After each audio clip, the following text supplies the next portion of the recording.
ابتلا، جان ایلیا۔ جہاں تم ہو وہاں انسانیت گندی اور گھناؤنی بیماریوں میں پڑی سڑ رہی ہے۔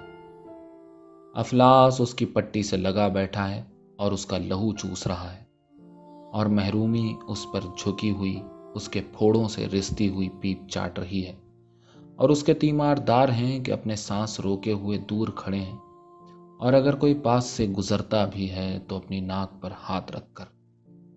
اطراف و جہات میں سمیت سرایت کر چکی ہے۔ ایسے میں کسی احتیاط سے بھلا کیا ہوگا؟ تم بدروزگاری میں مقیم ہو اور بیماری میں متوطن، جہاں فضا کو عارضہ لاحق ہو اور ہوا علیل ہو گئی ہو، وہاں کس کی خیریت مزاج دریافت کی جائے گی؟ مہلکے میں سانس روکا تو کیا اور سانس لیا تو کیا؟ یہ بیماریاں نسلوں سے پالی جاتی رہی ہیں، اور یہ پھوڑے زمانوں سے پک رہے ہیں۔ جنہوں نے اس کیفیت کا رونا رویا، انہیں ہمیشہ عافیت دشمن کہا گیا، اور کہا گیا کہ یہ تو مقسوم ہے، اور مقسوم سے کس نے سرتابی کی ہے، اور یہ بھی کہ صحت کے لیے ضروری ہے کہ اس کے پہلو میں بیماری بھی پائی جاتی ہو۔ اور ایسے بھی جعلی نوس ہیں جنہیں جو نسخے بہت زیادہ عزیز ہیں وہ صرف انہی کو استعمال کرانا چاہتے ہیں، خواہ بیماری کی نوعیت کچھ بھی ہو۔ بے لاگ تشخیص، بے باک تجویز اور بے لوث علاج کے بغیر بیمار کی صحت اور اپنی عافیت کی امید باندھنا ہوسناکی ہے۔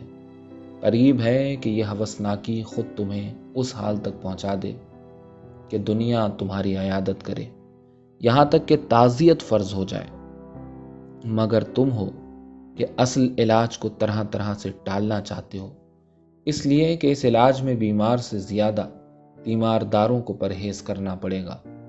بس وہ کچھ ایسے نسخے استعمال کرانے پر زور دیتے ہیں جن میں بیمار کو پانی کے ساتھ سفوف پھانکنے اور تیمارداروں کو معجونے اور مربے چاٹنے کی ہدایت کی گئی ہو۔